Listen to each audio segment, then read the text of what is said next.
it's Christy. Welcome back to my channel and welcome to card 21, the final card in my 2016 holiday card series.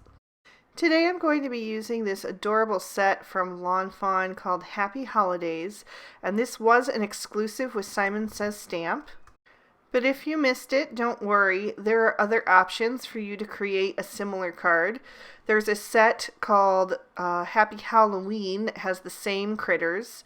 There's also Critters at the Dog Park, and there is Bah Humbug and the Party Animal sets, and they all have similar images that you could use to recreate a card like this. I'll also be using the Comfort and Joy 6x6 by My Mind's Eye. So I'm going to be coloring 3 of these little pups from the set, all 3 of the pups, and I'm going to be coloring them to look like dogs in my family. My family is a family of dog lovers, all of us have them, and this one that I'm doing first is to look like my dog Zadie.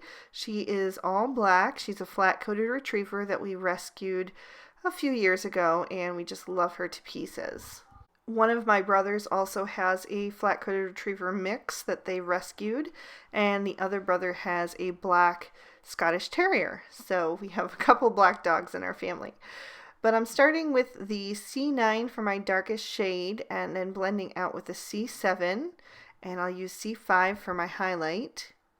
And I like to do this little different thing with the ears. I like to make a teardrop shape with my darkest color in the center, and then I just work my way out with the mid-tone and the lightest color. And that kind of makes it look like the edges are flipped up. It just looks a little more natural once it's all colored in. So the dog on the left is going to represent my youngest brother's dog. They, the ones that have the flat-coated retriever mix, they actually have 2 dogs. They have that one and they have a husky. And also my mother-in-law in Germany also has a husky, and both of their huskies are gray and white, so this dog is going to represent them. And so I'm using W3 as my darkest, and then W1 as my midtone, and then W00 to just blend everything in.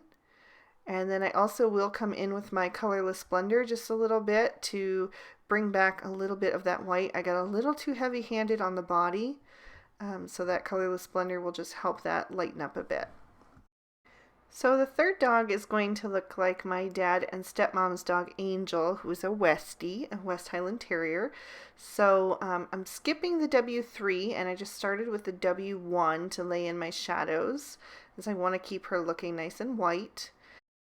And then I'll just blend that out with the W00 and leave the white paper as my highlight. I will also use the W1 and W00 to just color in the little white parts on my Santa hat and blend that in the center with my colorless blender. And I will also use those same shades to color in my dog bone. I'm going to use these 3 shades of red to color in most of my accents.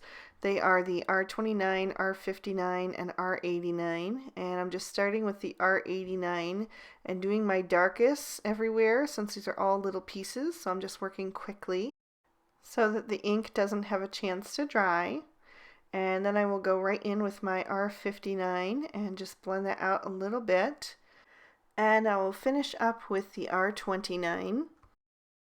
I wanted to keep the color palette pretty simplified today, not only because I think it's pleasing to the eye, but also because I wanted to do an extra special card today for the last card in this series, and so it's a little bit more involved, the assembly aspect of it, and I wanted to make sure to save time in the video for that, so the simplified coloring is going to leave me some extra time so the video doesn't hopefully get too long for you. The light string, I just colored the bulbs a solid red with the R29. For the gingerbread man, I used E35 and E33. And for the reindeer hat, I used E35 on the antlers and then E35 and E33 on the helmet part.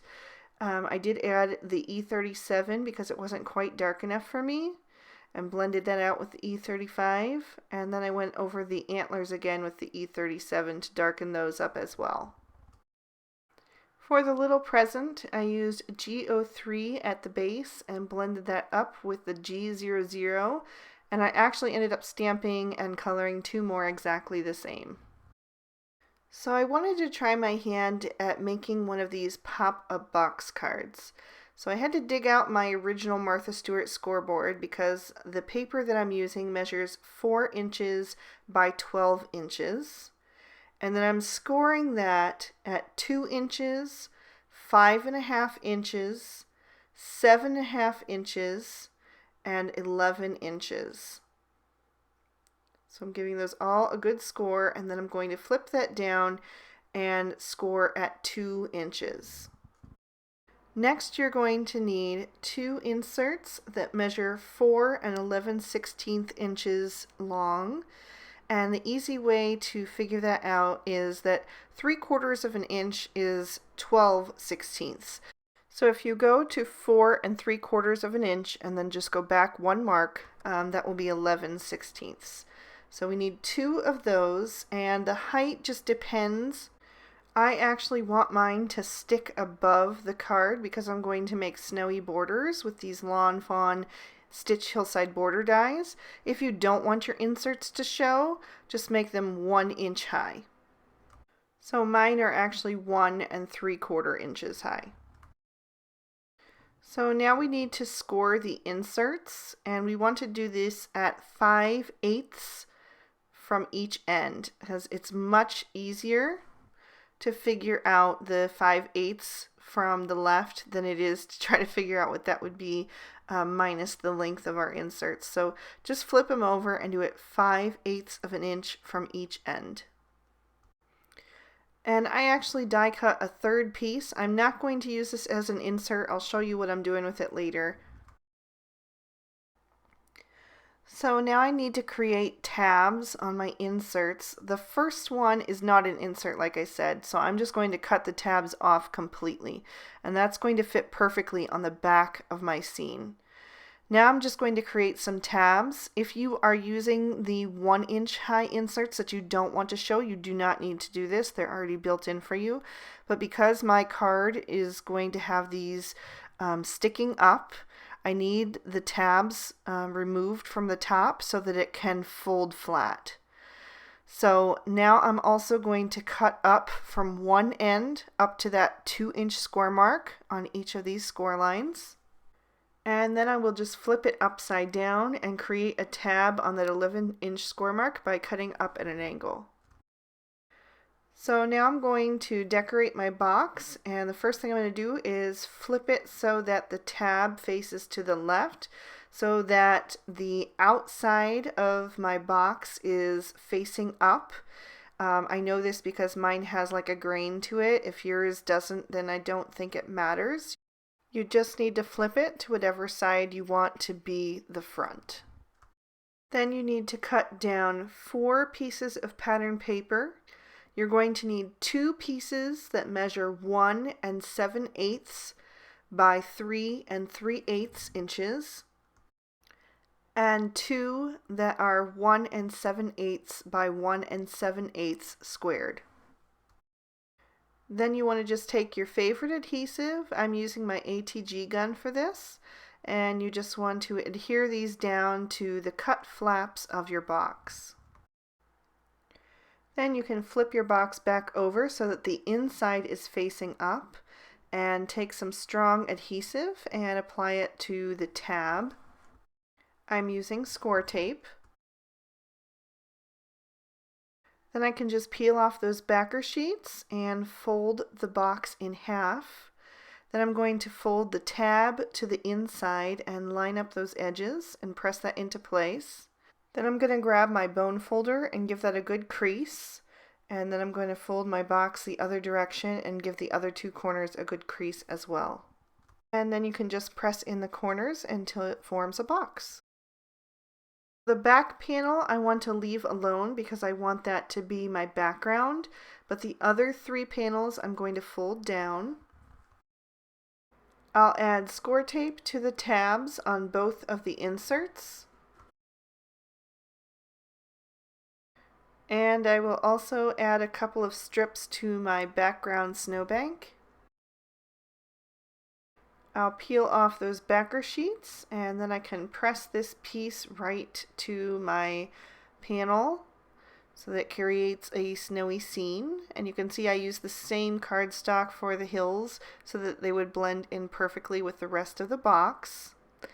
I'll also peel the backer sheets off of my inserts. And then with those tabs folded to the back, I'm just going to line those up so that the tabs are touching the back panel. And I will squeeze my card together to kind of push them into place. So I'll just do the same thing with my front panel. I'm just going to bend back those tabs, line them up so that they are right in front of the previous insert. Just press them in lightly and just make sure that they're straight, and then I can just push my card together and the construction of the box is complete, and you can see that it folds flat and it does fit inside an A2 envelope. So all that's left now is to decorate the box, and I added a little gemstone to make a Rudolph nose on the dog that's wearing the antlers. I'm using a variety of adhesives, so for anything that's going on the back panel, I'm using score tape because there is glitter on that back panel, and I find that the score tape works well to adhere to that. I'm adhering my larger images first just to place them in the scene, and then I'll add my smaller ones as I go, as I see where they can fit. I'll also incorporate a couple trees from the Lawn Fawn Snow Day stamp set. I stamped those out in jalapeno and noble fir ink and die cut them with the matching dies. For the images that are going to be popped up on my inserts, I'm using glue dots. I have the mini and the regular size. And I will glue the images to both the front and the back of those inserts to help build my scene. You could add as many or as few images as you like. I kind of piled mine in there because I had colored a whole bunch at the beginning. I didn't know how many I was going to need, and I just decided to incorporate them all to make it really full and festive, but you could definitely use fewer. You don't need to use this many if you don't want to. So that is the entire inside of the card. Now I just wanted to add a sentiment. I stamped out the Happy Holidays on the same cardstock and added a little paw print, and then put 2 strips of pattern paper with that just to give it kind of an accent. And then I'm taking one of these extra trees and I'll just pop that up right at the edge. And I also have a little dog bone that I saved for the front as well. I think these pop-up boxes are such a lot of fun to make and definitely to receive. It's definitely one of those special cards though, because they are more work. So I wanted to fold that flat and make sure that it would fit inside a standard size envelope. And I had actually put my sentiment strip out just a little bit too far. So luckily, because that was glitter paper, I was able to peel that up. It wasn't quite secure, and just slid that a little bit farther behind the tree. And then with a little wiggling, I was able to slide that into an A2 envelope just fine. And you actually wouldn't even need any extra postage because it folds completely flat, which is the really cool part because it's so dimensional once you open it up. I think this would bring a smile to anybody's face. So that was the last card in my 2016 holiday card series. I hope you guys really enjoyed.